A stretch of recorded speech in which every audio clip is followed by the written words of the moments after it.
السلام علیکم دوستوں، محرم الحرام آ گیا ہے اور محرم کے آغاز سے ہی اسلامی دنیا میں نہیں تو کم سے کم پاکستان میں فرقہ واریت کا جنون جو ہے وہ نظر آتا ہے۔ بدعت کے فتوے، کفر کے فتوے اور قتل و غارت گری، بمباری، دھماکے، پتھراؤ، بلوے، یہ پاکستان کی تاریخ کا حصہ ہے۔ مگر اگر سوچئے تو آپ کو احساس ہوگا کہ صحابہ کرام سے نہایت محبت کا دعویٰ کرنے والے اور عاشقان حسین میں کوئی فرق نہیں ہے، کوئی فرق نہیں ہے۔ فرق کیوں نہیں ہے؟ اس کا اندازہ ایسا لگائیے کہ اس محرم کا جو علم ہے، جو غم ہے، جو اس کے اندر درد ہے، جو ظلم ہوا ہے کربلا میں، جو بربریت ہوئی ہے کربلا میں، وہ اچانک نہیں ہوئی ہے۔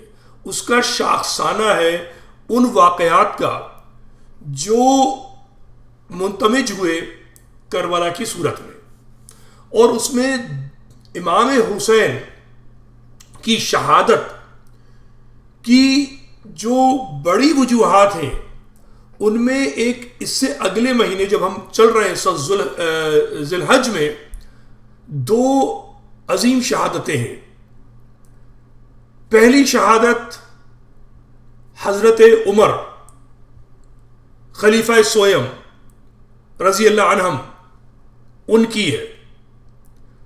وہ انصاف کے سمجھ لیجئے کہ دیوتا تھے، ایسے منصف کہ جنہوں نے اپنے بیٹے کو سزا ملنے کے باوجود کوئی بہت بڑا جرم نہیں کیا تھا، کوئی قتل نہیں کیا تھا، کوئی دہشت گردی نہیں کی تھی، پڑھ لیا جا کے، اس میں ان کو سزا مل چکی تھی، صرف اس لیے کہ مصر کے گورنر نے وہ سزا ایک پرائیویٹ سیٹ اپ میں دی تھی۔ حضرت عمر نے اپنے بیٹے کو مدینے میں شدید گرمی میں کڑی سزا اتنی دی کہ ان کا انتقال ہو گیا۔ یہ جو معیار ہے انصاف کا، یہ آپ کو نہیں ملے گا، ذہن میں رہے بات۔ دوسری بات، حضرت عثمان کی شہادت جو اسی مہینے میں 18 ذی الحج کو ہوئی ہے۔ حضرت عمر کی شہادت آخری ہفتے میں 26 ذی الحج سے لے کر 28 ذی الحج تک مختلف تاریخیں ہیں۔ حضرت عثمان مظلومیت کی ایک دردناک سمجھ لیجئے کہ مثال ہے، ذکر نہیں ہوتا۔ محبت کرنے والے حضرت عثمان سے ذکر نہیں کرتے کہ ان کو کس بربریت کے ساتھ قتل کیا گیا، شہید کیا گیا، اور شہادت بھی ایسی کہ ان کی نعش 3 دن تک یہودیوں کے قبرستان میں پڑی رہی لاوارث، بالکل ایسے ہی جیسے شہدائے کربلا کی لاشیں بے گور و کفن پڑی رہی تھی۔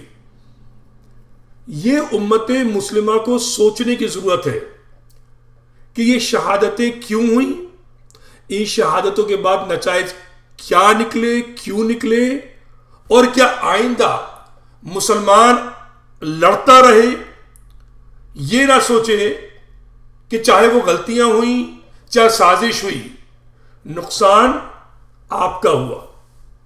مہاجر پاکستان میں مظلومیت کا شکار ہیں، ان پر سندھ کی نسل پرستی کا حملہ ہے، کوٹا سسٹم کی تلوار 50 سال سے لٹکی ہوئی ہے، ناکارہ اور نکمے جو ہیں 50 سال سے افسری کر رہے ہیں، اور تعلیم یافتہ جو ہیں وہ بریانی کے ٹھیلے لگا رہے ہیں یا ملک چھوڑ کر جا رہے ہیں، مردم شماری میں آدھے سے بھی کم گنا جا رہا ہے، پینے کا پانی نہیں دیا جا رہا، بجلی دی نہیں جا رہی، جو دی جا رہی ہے بہت مہنگی دی جا رہی ہے، ناانصافی ہے۔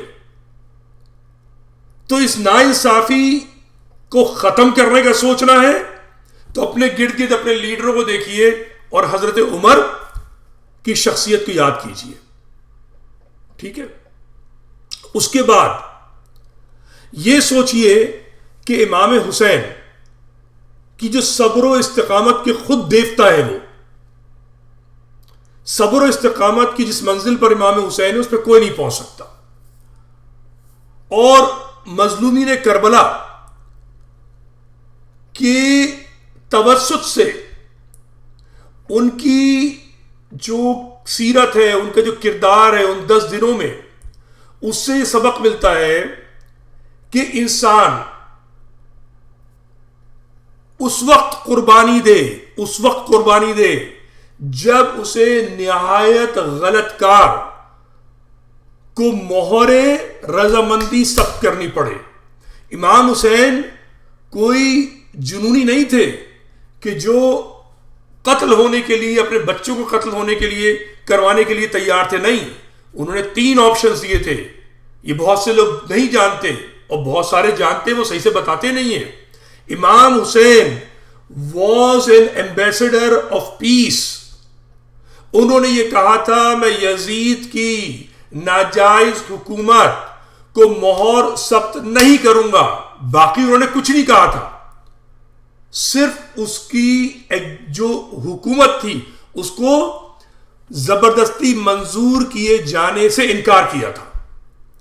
تو زبردستی کوئی چیز منظور کرائی جائے اس کا انکار جو ہے وہ حسینیت ہے. ذہن میں رکھیے گا یہ بات، حسینیت ہے. اور انہوں نے آخر میں جب جان پر بنائی تھی تو انہیں 3 آپشن دیے تھے. مجھے مدینہ جانے دو، میں خاموشی سے زندگی بسر کر لوں گا. مجھے یزید کے پاس لے چلو، میں اس سے خود مکالمہ کروں گا. ٹھیک ہے. اور تیسرا کیا تھا؟ تیسرا یہ تھا کہ مجھے اسلامی سرحدوں سے نکل جانے دو، یعنی جلا وطن کر لو. کچھ کہتے ہیں کہ جی میں سرحدوں پہ جا کے لڑ کے شہید ہو جاؤں گا. بہرحال جو بھی یہ 3 آپشن تھے، ایک بھی آپشن نہیں تھا کربلا میں جنگ کرنے کا. مگر میں بیعت نہیں کروں گا، غلط کو قبول نہیں کروں گا زبردستی. اب پاکستان میں زبردستی جو بھی غلط کو قبول کرایا جا رہا ہے اور جو کر رہا ہے وہ یزیدیت کے زمرے میں ہے. اور جو فساد نہیں کر رہا، جھگڑا نہیں کرنا چاہتا، گھر بیٹھ جانا چاہتا ہے، جلا وطن ہو جانا چاہتا ہے. آ رہی بات سمجھ میں؟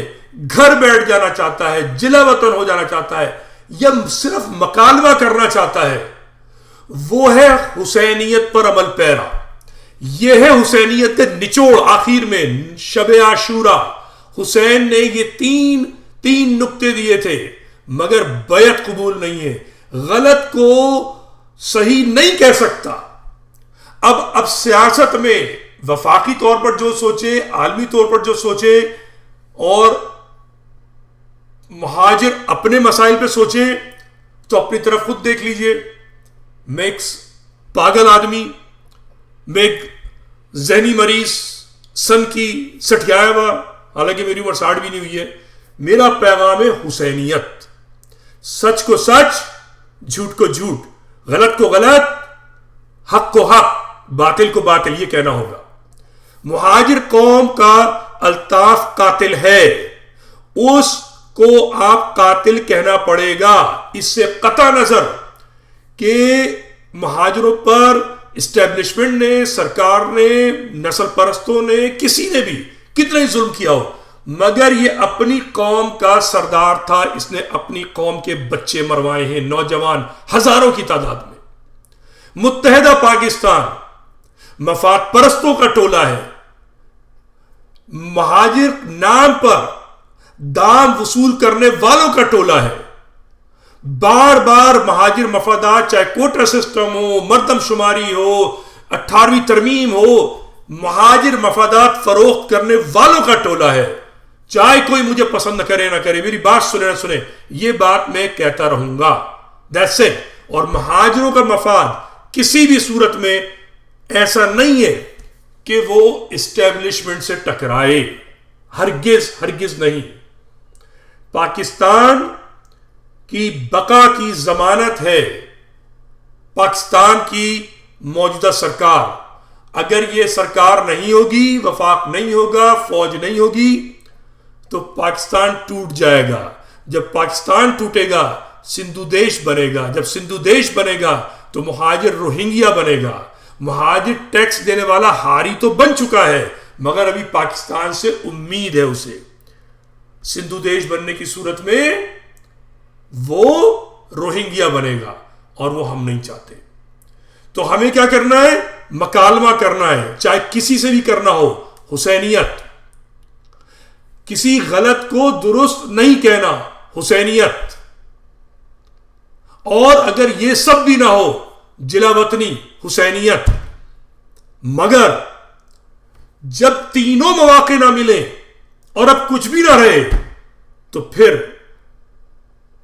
انسان جانوروں کی طرح سے ذبح ہونے کی بجائے مقابلہ کرتا ہے. مقابلے کا وقت بالکل آخر میں ہے، اور جب تک وہ دوسرا آپ کو آمادہ نہ کرے، آپ کو ضرورت نہیں ہے کرنے کی. پیس ہونا چاہیے. یہی حسین کا کربلا کا پیغام ہے.